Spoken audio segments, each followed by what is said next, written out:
Tipos de sistemas operativos. Bueno, debemos entender primero que cualquier equipo de cómputo va a tener una estructura conformada por tres actores fundamentales. A esto se le llama sistema de cómputo.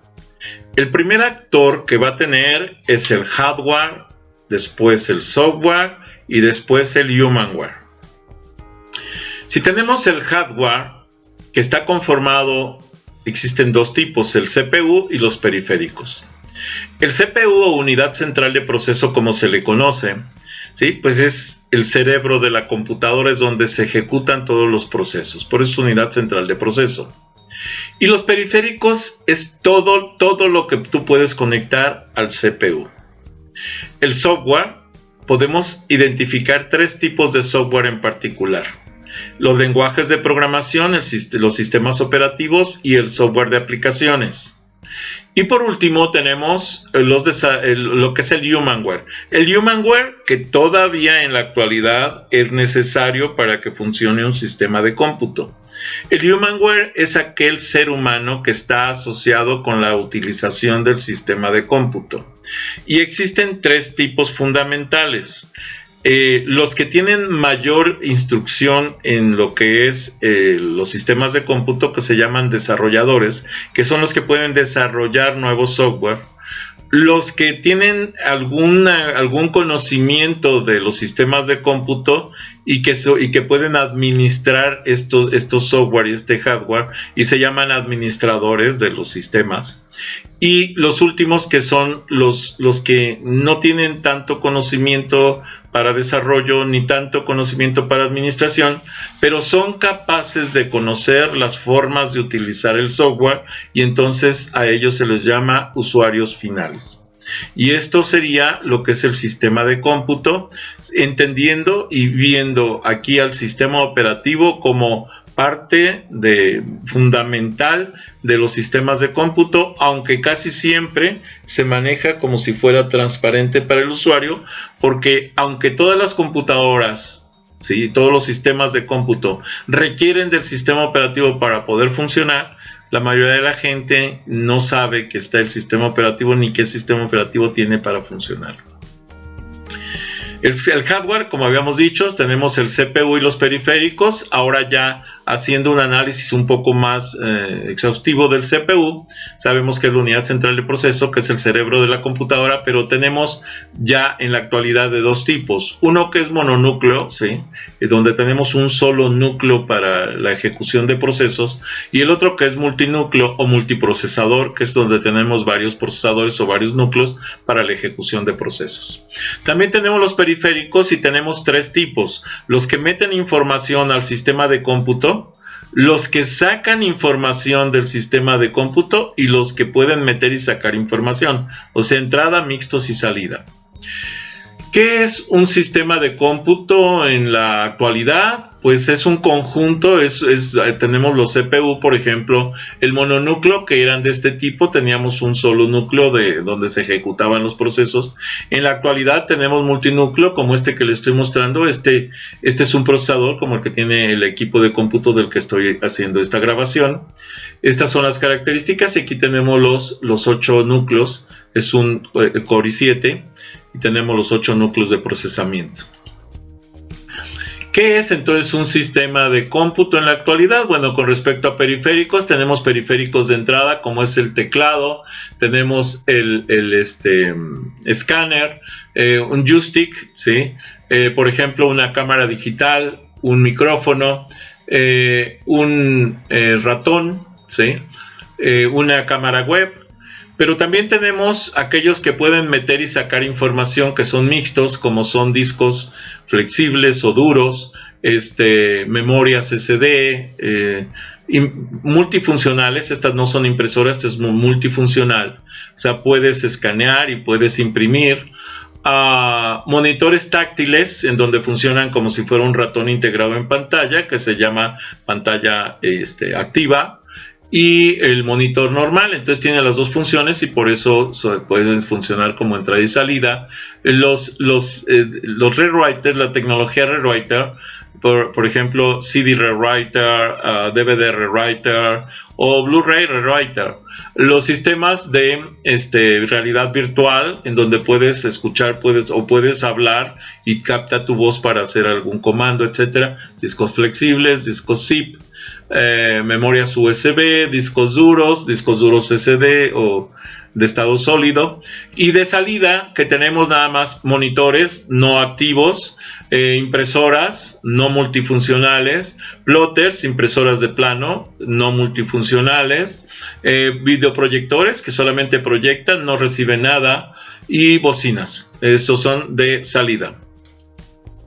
Con respecto al software, tenemos lenguajes de programación. Existen muchísimos lenguajes de programación. En la actualidad, por ejemplo, podemos ver el Visual Studio o Visual C# por acá, el Python, ¿sí? El Java, que son los más utilizados en la actualidad. JavaScript para manejo de ciertas estructuras, sobre todo en desarrollo de videojuegos y demás. Son los sistemas operativos que pueden ser tipo Windows, pero también pueden ser tipo Linux, o también pueden ser Unix, o también puede ser Mac, ¿sí? Estos son varios sistemas, el iOS, que es un tipo Mac, son varios sistemas, son sistemas operativos. Cada uno tiene diferentes características y funciona con diferentes estructuras. El software de aplicación que podemos encontrar pues es de todo tipo, desde modeladores, diseñadores, editores, renderizado, navegadores, lo que ustedes gusten, vamos, procesadores de textos, presentadores electrónicos.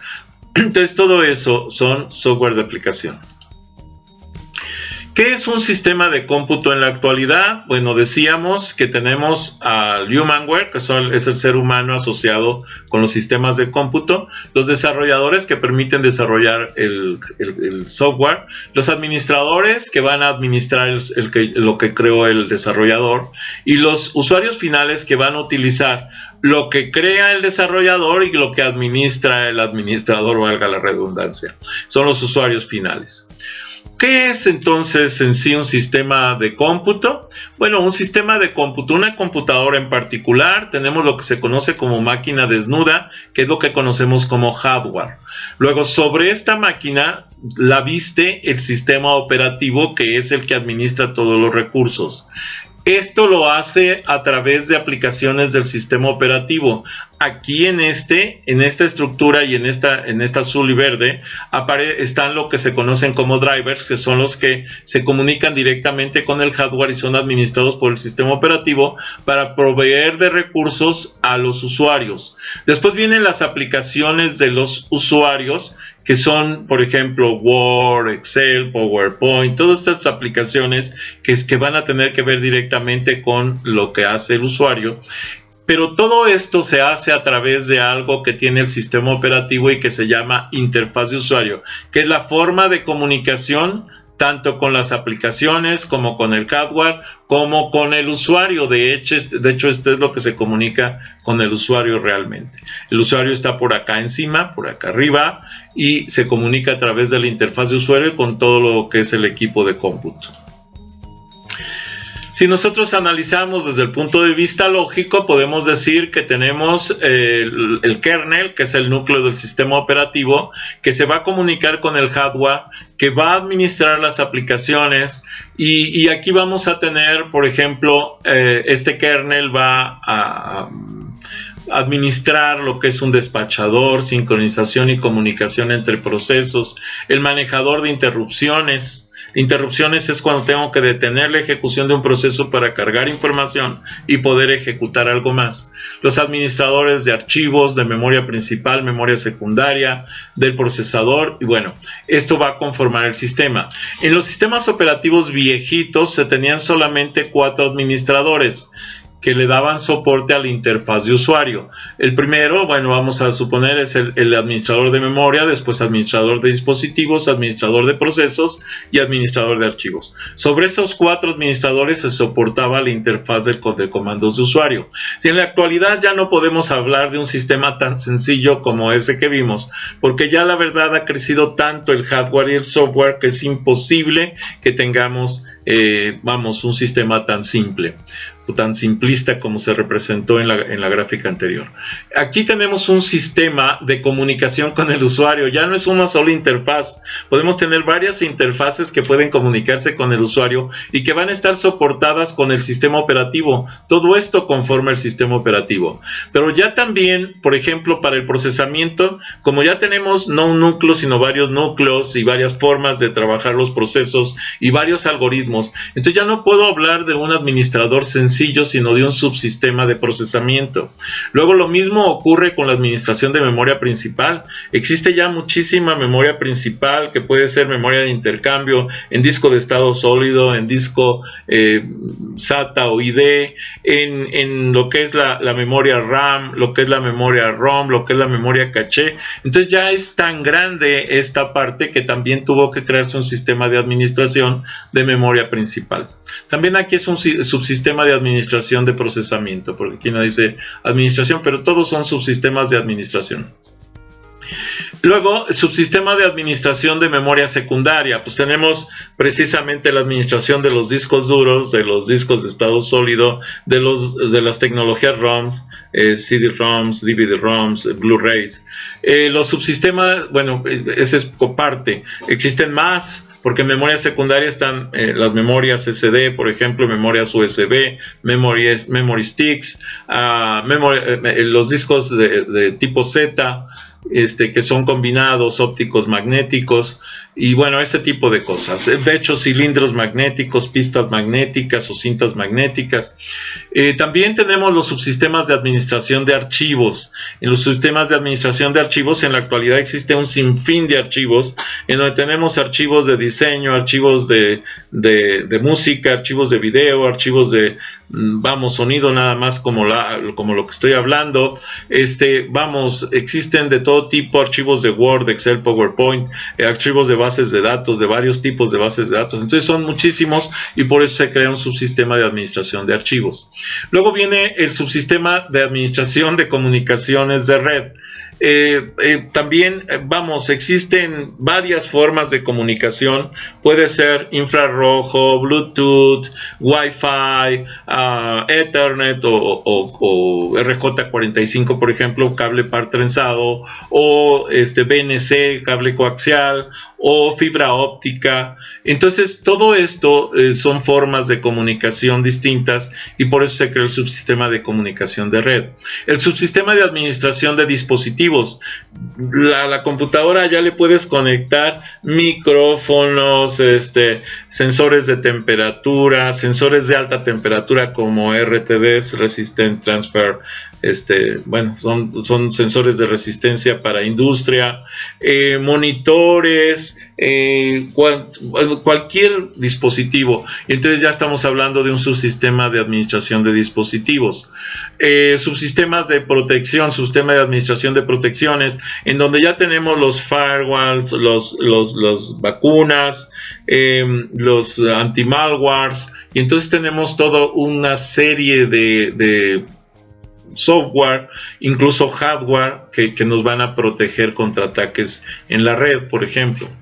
Y además los sistemas de administración de usuarios, porque resulta que ya un sistema de cómputo no solo puedes configurarlo para un usuario, sino que puedes configurarlo para N usuarios y cada usuario tener su cuenta propia y su forma de estructura específica para cada uno de ellos. Y entonces aquí nos va a hablar precisamente de lo que son los subsistemas de procesamiento. Los procesamientos necesitan ciertos recursos, incluyendo tiempo de CPU, memoria, archivos y dispositivos de entrada y salida para lograr la ejecución de los procesos. Es responsable de las siguientes actividades, que son la creación de procesos y borrado de procesos, y la suspensión de procesos y resumen de los procesos. Los mecanismos de sincronización de procesos o comunicación entre procesos es la forma en que se comunica una computadora con otro o un proceso con otro para poder ejecutar. Los subsistemas de administración de memoria principal tenemos el temporal. La memoria principal es un dispositivo de almacenamiento volátil, pierde su contenido en caso de interrupción del sistema y falla, o en caso de que apague el sistema, se pierde el contenido y por eso dice que es volátil. Es un repositorio de datos de rápido acceso compartido por el CPU y los dispositivos de entrada y salida. Y ojo, para poder ejecutar cualquier proceso, este tiene que estar cargado forzosamente en memoria principal. No lo puedo ejecutar desde memoria secundaria. En memoria secundaria es un archivo, en memoria principal es una tarea, un proceso, ¿sí? Es responsable de las siguientes actividades, que es llevar la cuenta de qué partes de la memoria están siendo utilizadas y por quién, y también obviamente qué partes están libres. Decidir qué proceso cargar a memoria cuando ésta está disponible, y alojar y desalojar los espacios de memoria cuando se requiera, cuando ya no se ocupen, para liberar recursos. Los subsistemas de administración de memoria secundaria o memoria permanente es dado que la memoria principal es volátil y muy pequeña para almacenar todos los datos y los programas en forma permanente, el sistema de cómputo provee memoria secundaria para respaldar la memoria principal. El responsable de la siguiente actividad respecto a la administración de la memoria secundaria es la administración del espacio de memoria libre, el alojamiento de memoria y la planificación del disco. Los subsistemas de administración de archivos. Un archivo es una colección de información relacionada definida por un creador del archivo o del software. Comúnmente los archivos representan programas en formato fuente y objeto y datos. Entonces, todo lo que yo pueda almacenar dentro de la computadora en forma digital se conoce como archivo, siempre y cuando lo almacene en un medio de almacenamiento secundario o permanente. Es responsable de las siguientes actividades respecto a la administración de archivos: la creación de archivos y borrado, la creación de directorios y borrado, el soporte de primitivas de manipulación de archivos y directorios, el mapeo de archivos en memoria secundaria, el respaldo de archivos en un medio de almacenamiento estable no volátil. El subsistema de comunicación de red se definen como aquellos que tienen la capacidad de interactuar con sistemas operativos en otras computadoras por medio de un medio de transmisión como el objeto de intercambiar información, transferir archivos, ejecutar comandos, comandos remotos, obviamente, y un sinfín de otras actividades. Esto lo logra el sistema de comunicación o redes de computadoras. Los subsistemas de administración de dispositivos controlan el estado de cada uno de los dispositivos, como unidades de cinta, unidades de disco, impresoras, graficadores, terminales, etc. Utilizan políticas preestablecidas para determinar el proceso que obtendrá un dispositivo y durante cuánto tiempo. Esto es, políticas de utilización de dispositivos. Designan los dispositivos en tres: los de entrada, los de salida y los mixtos. Los mixtos pueden entrar y sacar información. Los subsistemas de protección. La protección es un mecanismo de control de acceso a los programas de procesos o usuarios al sistema o recursos. El sistema de protección debe distinguir entre usos autorizados y no autorizados, especificar el tiempo de control de acceso impuesto, proveer medios para aseguramiento de la protección. Los subsistemas de comunicación en los usuarios, interfaces de usuario, es el medio con el que el usuario puede comunicarse con una máquina, un equipo o una computadora, y comprende todos los puntos de contacto entre el usuario y el equipo. Normalmente suelen ser fáciles de entender y fáciles de identificar y de utilizar y de relacionar, de hecho. Los subsistemas de administración de usuarios. La parte cuenta con usuarios que permite definir qué usuario tendrán acceso a la plataforma, ¿sí? Y por tanto podrán utilizar servicios. Para la gestión de las cuentas de los sistemas se utiliza el servicio de directorio. Los tipos de sistemas operativos que existen por su estructura, eso es la forma de clasificación, por los servicios que ofrecen, por la forma que ofrecen sus servicios, por la forma en que operan y por la forma en que procesan. Esto lo vamos a ver en cada uno para que identifiquemos las características principales. Por su estructura podemos encontrar sistemas, equipos de cómputo o sistemas de cómputo monolíticos. En este caso estamos hablando de sistemas operativos como tal, monolíticos y de una estructura mínima en donde todo está en un programa grande principal, en donde se guarda toda la información del sistema operativo. Jerárquicos, estratos o capas, en donde se van estratificando las partes del sistema operativo. Una máquina virtual que corresponde a que el sistema operativo está cargado en un área de memoria específica con recursos asignados específicamente, pero que en realidad no es un sistema operativo real completo. Es una máquina virtual que adopta o que carga o que ejecuta el sistema operativo. Y los más utilizados en la actualidad son los sistemas operativos del tipo cliente-servidor, en donde el sistema operativo funciona como cliente o como servidor dependiendo del rol que le toque jugar. Y recibe una solicitud del cliente, la procesa y se la sirve al cliente y entonces está ejecutando ese rol. Con respecto a los monolíticos, es un sistema operativo conformado por un solo programa compuesto por un conjunto de rutinas enlazadas. Las características principales de estos sistemas es que están estructurados por módulos, carecen de protección y privilegios al entrar a rutinas para manejar recursos como memoria, discos, teclados, ratones, etc. Son sistemas operativos normalmente hechos a la medida, por lo que son eficientes y rápidos, pero carecen de flexibilidad y no tienen soporte. Con respecto a los jerárquicos, se estructuran por capas, como se muestra en la gráfica, y tienen mayor organización de software, donde una parte del sistema contiene subpartes, y las características principales son que el núcleo que conforma las partes más internas del sistema operativo estarán más protegidos que las externas. Para llegar al núcleo es muy difícil porque hay que pasar todas las capas de información, de memoria, de entrada y salida y demás. Las capas más internas del sistema también tienen mayor privilegio que las externas para el uso de recursos. Así tenemos, por ejemplo, la capa 1 que es hardware, la capa 2 se conoce como capa 0 o 1. Estas tres están muy cercanas. Es la gestión del CPU, precisamente el procesador, la memoria, la capa 2 que corresponde a las comunicaciones, la 3 que corresponde a entrada y salida, la 4 que corresponde a la administración de archivos y la 5 que corresponde a la interfaz con el usuario, que es la capa más externa, porque siempre es la más vulnerable. Con respecto a las máquinas virtuales, entonces tenemos que permite integrar distintos sistemas operativos, dando la sensación de que el equipo de cómputo hay varias máquinas diferentes, presenta una interfaz distinta a cada proceso, mostrando una máquina virtual diferente para cada caso.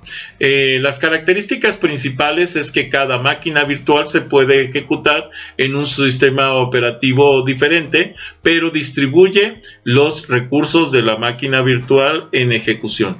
Esto es, aquí podemos ver 1, 2, 3, 4 sistemas operativos, 5 sistemas operativos distintos, pero obviamente los recursos de cómputo los recursos que tiene la computadora, 6 con se están distribuyendo en cada uno de ellos, entonces tendría que tener recursos muy abundantes para darle servicio a todos ellos, sobre todo si se están ejecutando al mismo tiempo. Con respecto a la arquitectura cliente-servidor de los sistemas operativos, el cliente realiza peticiones al servidor y el servidor le da respuesta a las peticiones. La capacidad del sistema de cómputo para está repartida más bien entre el cliente y los servidores. El núcleo del sistema establece la comunicación entre el cliente y los servidores, y las características de los clientes inician la solicitud solicitudes o peticiones y recibe respuesta del servidor después de conectarse a varios servidores al mismo tiempo. Interacciona directamente con los usuarios finales.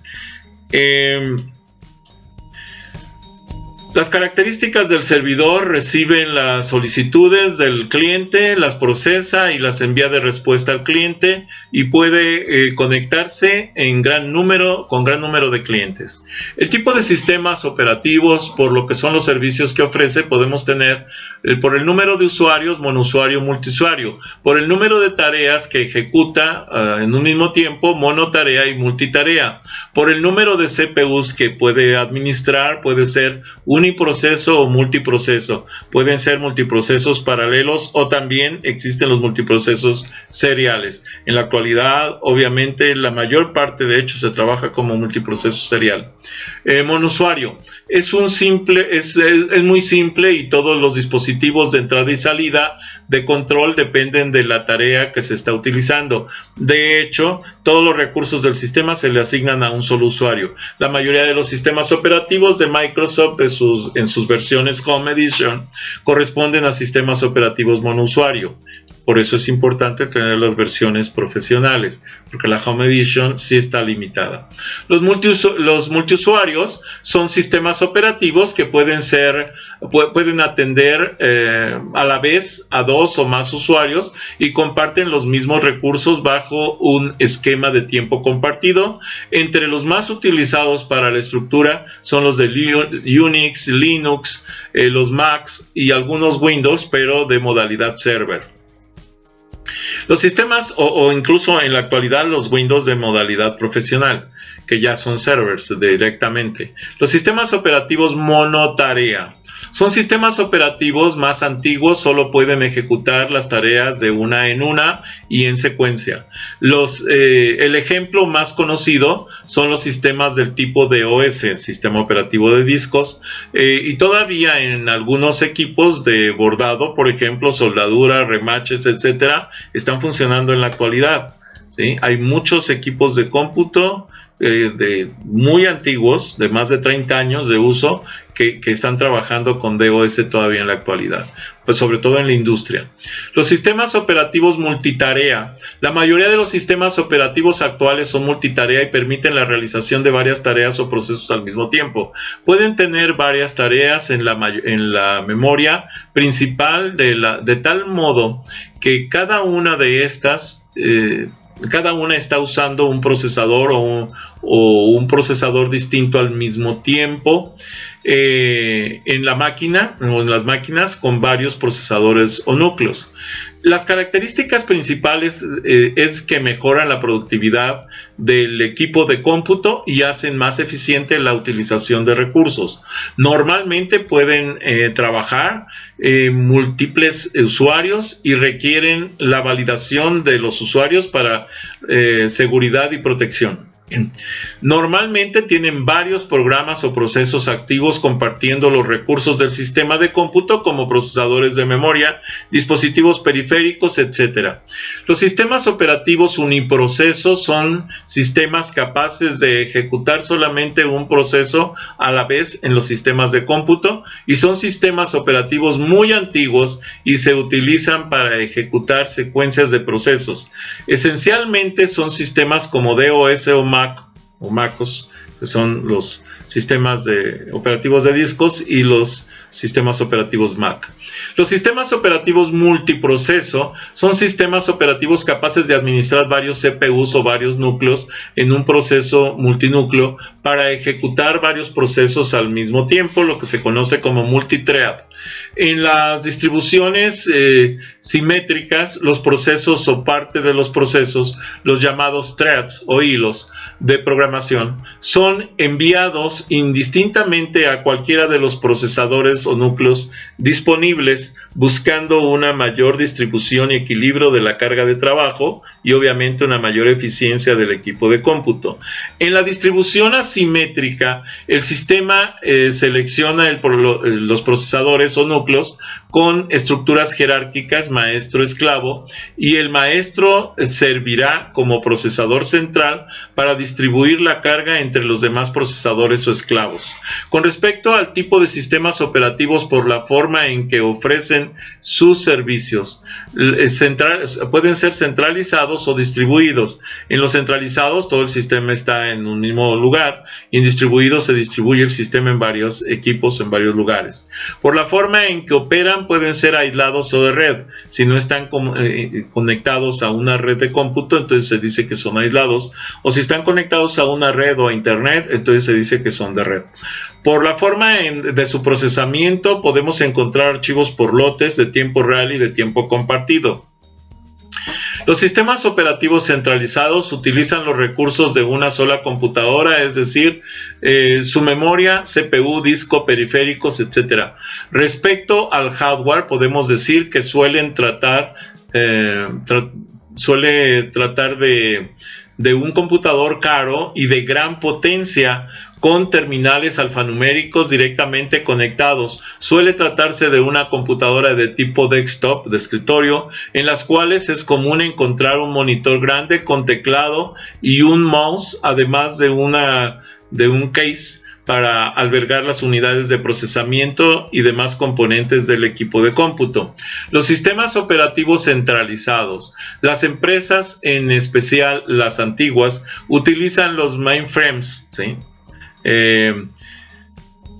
O granjas principales se le conoce, que son potentes para dar capacidad de cómputo a muchas terminales, o también se puede encontrar empresas con abundantes mini computadores para los empleados que las necesitan en sus actividades. Uno de los primeros modelos de ordenadores interconectados fue el centralizado, donde todos los procesamientos de la organización se llevaban a cabo en una sola computadora, normalmente el mainframe, y los usuarios empleaban sencillos ordenadores personales interconectados con el mainframe, obviamente. Los sistemas operativos distribuidos. Estos sistemas son capaces de distribuir trabajos, tareas o procesos entre los conjuntos de procesadores en un equipo o en diferentes equipos. Existen dos estructuras de sistemas distribuidos: los sistemas fuertemente acoplados, también se conocen como paralelos. Los procesadores comparten la memoria, el reloj global y los tiempos de acceso se fijan similares en todos los procesadores. Los otros son los sistemas operativos débilmente acoplados, también se conoce como comunicación serial, y los procesadores no comparten memoria ni reloj, y cada uno cuenta con una memoria local y su reloj y tiempo de operación. Los sistemas operativos aislados son aquellos que no tienen comunicación con otros ordenadores o con componentes electrónicos o hardware fuera de su entorno centralizado. Todo lo que pueden hacer, ya sea por acción del hardware o por software, es con base a sus componentes como equipo de cómputo, y no tienen interacción con ningún dispositivo de red u otro equipo de cómputo. Los sistemas operativos de red permiten que varios nodos o computadoras de una red puedan unirse a través de algún medio de comunicación, puede ser físico o inalámbrico, o sea, alámbrico o inalámbrico, con el propósito de poder compartir los diferentes recursos y la información. Los sistemas operativos por lotes. Estos sistemas procesan una gran cantidad de trabajos con poca o ninguna interacción con los usuarios y los programas en ejecución. Las características principales de los sistemas operativos por lotes son los programas, los datos, o más bien el programa, los datos y los ordenadores son enviadas al sistema al mismo tiempo para su ejecución. El procesador es mejor utilizado, ya que casi no genera, ya no hay interacción con el usuario, y es conveniente para programas que utilizan tiempos prolongados de ejecución. Los sistemas operativos de tiempo real. El factor principal en este sistema operativo son los procesos y no el usuario. Tiene tiempos de respuesta muy rápidos, puede ejecutar miles de procesos por segundo sin perder ninguno. presentan pocos movimientos de programas, son utilizados para control de tráfico aéreo, bolsa de valores, control de trenes, telecomunicaciones, sistemas de fabricación integrada y control de edificios inteligentes, entre otros. Algunos ejemplos de estos sistemas son Spectra, Linxos, Bexworth y el más conocido de todos, Solaris.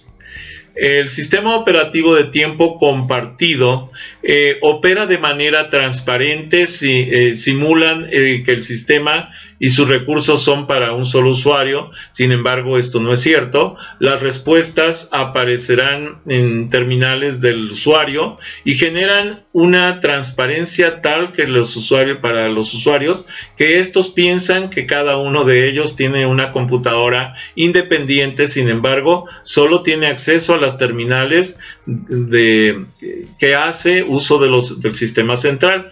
Cada terminal del usuario se conoce como expansión y generan una gran carga de trabajo para el sistema central, como lo vemos aquí en la figura.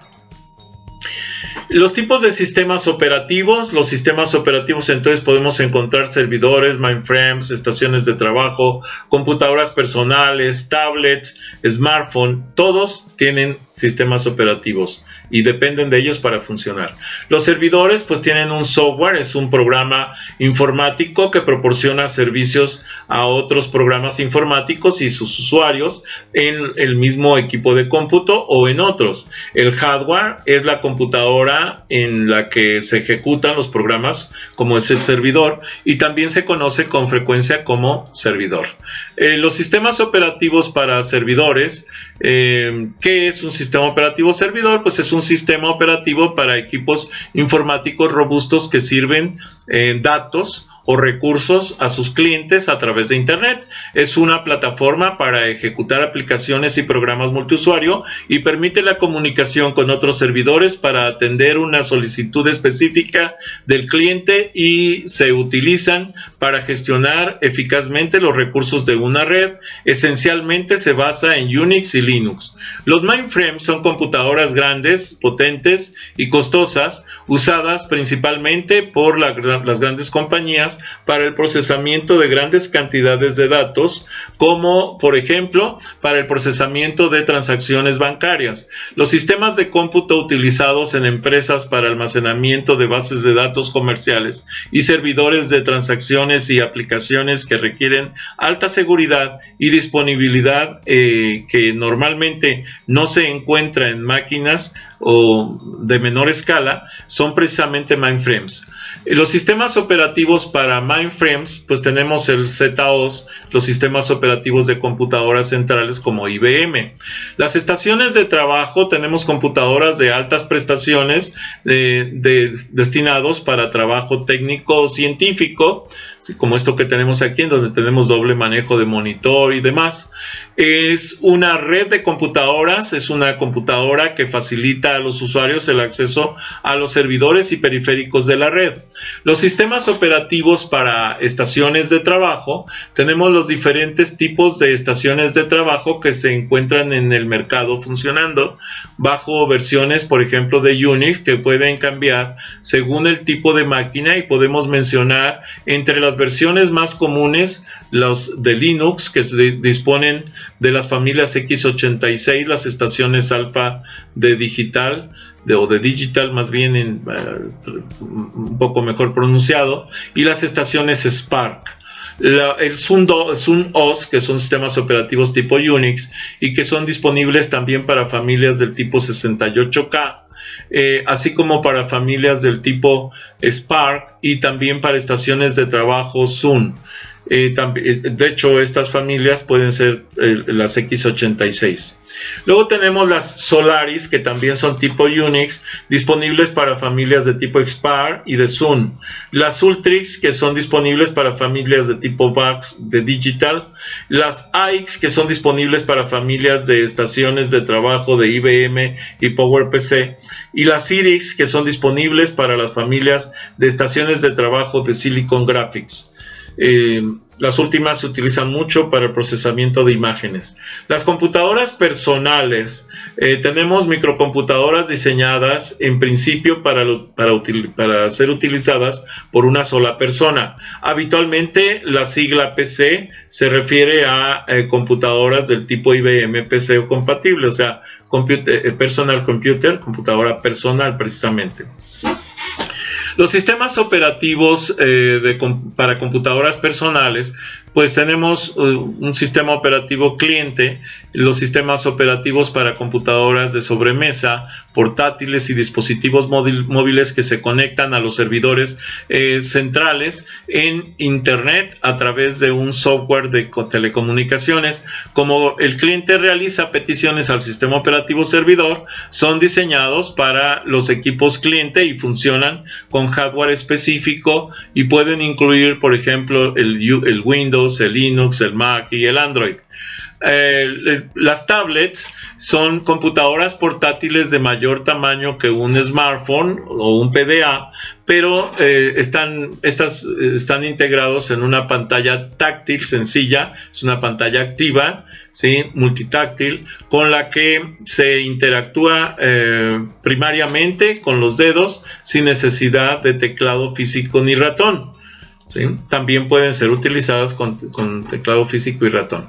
Los sistemas operativos para tablets, se crearon varios, incluyendo algunos que se utilizaron para videojuegos específicos, GTA, AMD, televisores 8K, series Vampiros. Esta fue una serie de videojuegos que sacó su propio sistema operativo tipo Android, iPad Pro, MacOS.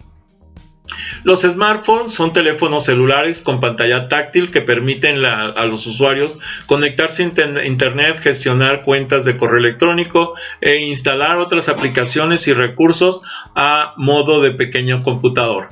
Los sistemas operativos para estos smartphones, pues tenemos el Ubuntu Touch, el Amazon Fire OS, los Firefox OS, el Tizen, el Sailfish OS, Windows 10 Mobile, Android, iOS, entre muchos más, ¿no?